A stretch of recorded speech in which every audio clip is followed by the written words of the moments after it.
we'll jump into this and we'll go from there. We're good. No, you're good. All right. So the big book authors are gonna ask us that we learned that we had to fully concede to our innermost selves that we were alcoholics, right? You like drugs too? Yeah. All right. Bill and Bob loved drugs too. They were doing them by the end of their story. It's not as important as what the chemical solution is. It's more important to find out what the real problem is, right? I've been treating the spiritual problem with the chemical solution. So here's what it says in the first step. It's broken down into two things, right? It says I'm powerless over alcohol or other substances, and that my life had become it doesn't even say and, it's a new sentence. Manageable. Okay? So for here we're going to put unmanageability. Okay? Powerless means no choice. Power would be choice. So I have no choice over the alcohol or addiction. Right? Now I come in here and I go, oh man, the addiction's the problem. It's not the problem. It's a problem, and it's a huge problem, but it's not the problem. That's why I've always tried to attack the problem and never been able to get anywhere. You know what I mean? Okay. So this is the core of the problem right here, the unmanageability. And what this really looks like is the book says I have a lack of power. So I don't have enough power to live. Tells me I need to find a power to live. Yet I keep running off this lower power. Right? And it produces the same results each time. So just like the solution essentially is three sides of the triangle, the problem's three sides of the triangle also.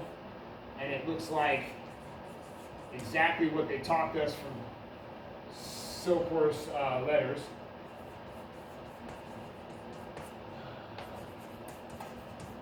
So here we go. Body, spirit, and mind, or mind, body, spirit. Okay? So what happens is I take a drink. So here's the first drink. Right? Or anything else. Put in your body. What happens when I take the drink? We said we saw normal people taking it with impunity, so they'd have a drink or two, they'd be fine, right? I think that I'm normal, therefore I take a drink. After I take that drink, what happens? More drinks. What happens is in the body it develops the phenomenon of craving. This is an allergy, but what it really looks like is my body is biologically different from normal people. So when alcohol enters my body breaks it down differently biologically, and I will never not be different, like my DNA is different. My body demands more alcohol. I can't not, right? There may be a few times it didn't do that, but essentially my body is different, and it will always demand more alcohol, right? So I say, I'm gonna go have one drink. Problem is, I believe that I'm gonna have one drink. I would pass a lie detector test saying I'm gonna have one drink again and again and again, right? So phenomenon of craving develops as the allergy in the body. And then what happens is, I drink more than I intend, and then I wake up with remorse. And then the book describes it as pitiful and incomprehensible demoralization. Now, I think only an alcoholic or an addict is going to understand what that feels like when they woke up again and they're like, I can't believe I did this again. And they have all these consequences and they're just broken, right? I'm broken spiritually, mentally, emotionally, physically, I'm sick, right?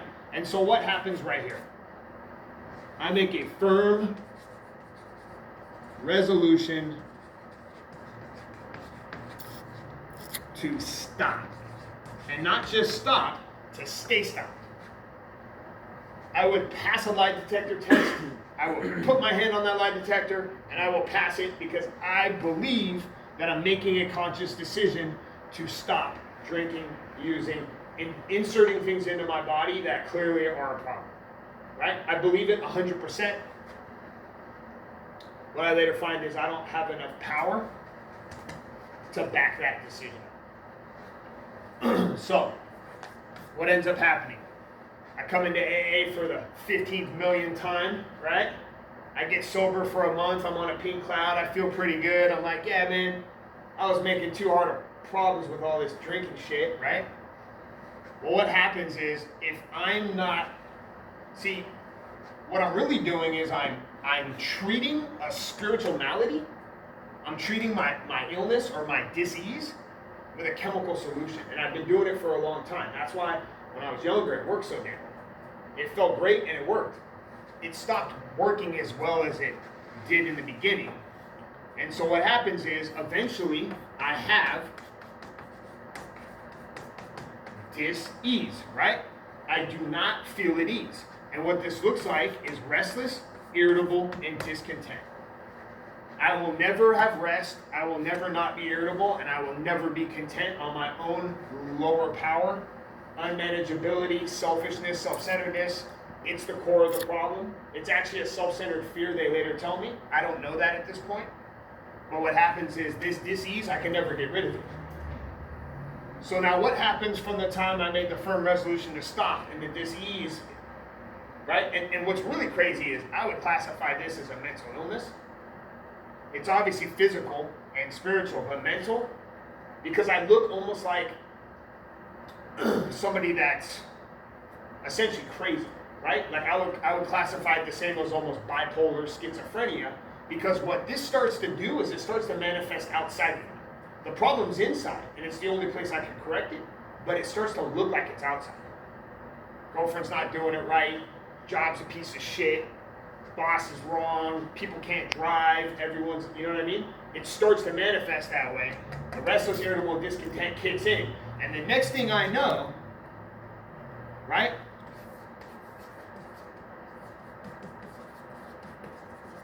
Obsession returns. And what an obsession is, it's a thought that hijacks every other thought, and there's no human power that's going to stop that thought from coming through. It's going to get, it basically hijacks this thing, and it's going to get what it needs because I don't have power to not do it. That's essentially why I'm powerless and I don't have a choice to not do this, right?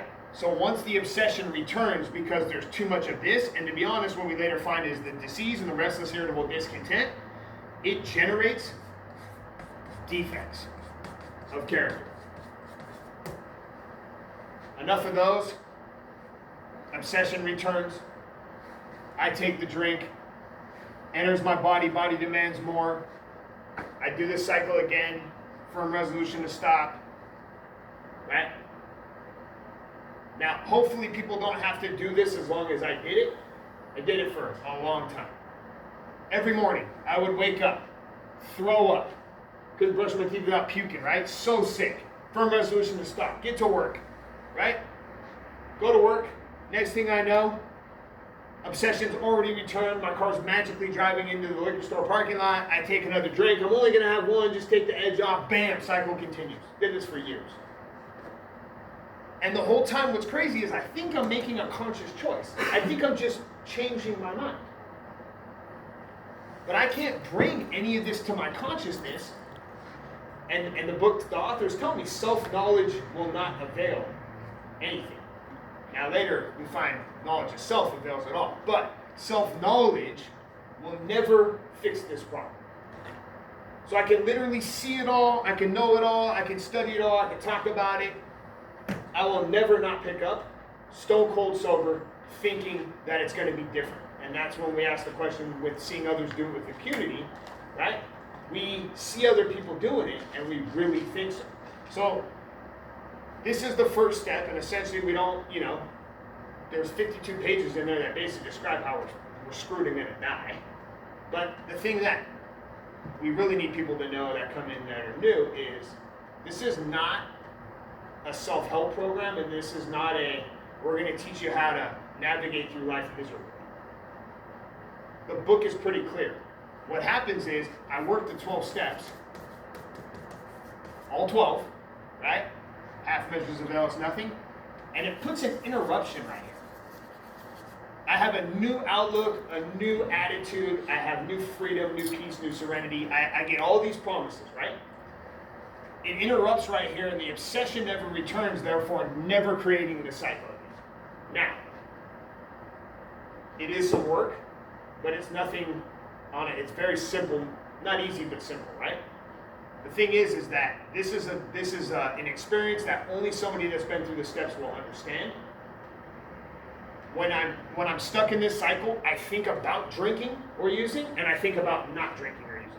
That's how I know I'm alcoholic. Now, if people come in and they got court cards, DUIs, and they're still in the problem drinking phase, moderate, whatever, they might be able to stop on their own power. That's why we're not going to diagnose anybody. But a quick look at my history and my past is going to tell me right away how successful I am at holding accountability to my choices, right?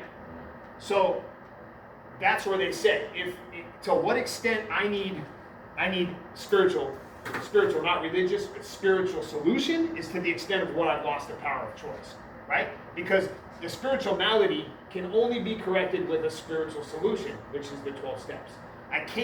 The chemical solution is never going to fix the spiritual problem. But if I don't know this, I just think I'm making shitty choices. And this is where it really sucks to hear people in the rooms of Alcoholics Anonymous or 12-step rooms say, oh, just keep coming back, put the plug in the jug, don't drink, go to more meetings. No, if I'm pulling away my chemical solution and I'm not replacing it with a spiritual solution, that's a bunch of this, and it's a bunch of pain, and that's how people end up blowing their brains out. I need to know what I'm battling. I need to know I have an illness, and it's not just a bunch of bad choices, right? So, what it looks like once I work the steps, though, and that becomes later in the promises, after when I'm about halfway through the amends and then the 10th step, the promises are, the problem has been removed. And the best way to describe that now is I don't think about drinking and using, and I don't think about not drinking and using. I don't think about it at all. That's a bold statement coming from somebody that couldn't stay sober longer than 24 hours. The only time was when I was too sick or I was physically incarcerated. That was the only time that you would get me and I could not do it, right? So again, this is the cycle, and there's a solution that's also three-sided, but it starts with the steps. And so this is what I need to bring to consciousness is, oh my God, I'm screwed. I have no choice and no power, and that my power is never going to be sufficient to solve this. Then I can take the first step. Then I can have the experience, right? And if I can't, if this thing kicks back in, at least now I've got a map to navigate my future experience. Meaning, not everybody comes in here, starts to do the work and stays sober, because they don't have the power to get through the work, right? So then what happens is they go, oh shit, I remember what you said, and this is my experience. I cannot stay sober. What do I need to do? Right? Got a call from a guy today, almost had a year, right? He's drunk. Why? Because the session returned. Now, he can think he made a conscious choice, and that's how it's going to look. But that's not what we're dealing with. Right? We're literally dealing with consciousness and unconsciousness. Right? I do the work, simple, not easy, and the problem is removed, and then I get to see what the real problem is. Right?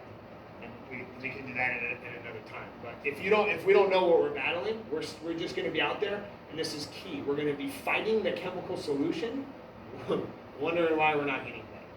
And that's the core question to ask. When you remove alcohol and drugs from your life, does your life get better or does it get worse? And I don't mean for a week or two or a month. I mean permanently. For a year, your life gets better? Yeah, if you remove it completely, yeah. It gets better. Within a month, my life is better. And then what happens in 6 months? Your life's better? Way better. Really? Yeah. Are you sure? Yeah. well then why would you drink and use again? No, I won't. I'm gonna try not to. Okay. Alright. So, but that's the real deal. If you remove it from me, how many times you try to get sober? This is the first time. Got it. Okay. Well then hopefully, you know what I mean? You take it away and it gets better. Yeah. But for people like me that tried maybe 30, 40, 50 times, different rehabs, jails, when you remove the chemical solution away from me, I wasn't treating it with a chemical solution. I wasn't treating it with a spiritual solution. Yeah, I might have had a pink cloud once in a while. Life never got better. You know what I mean? It got worse. So, cool.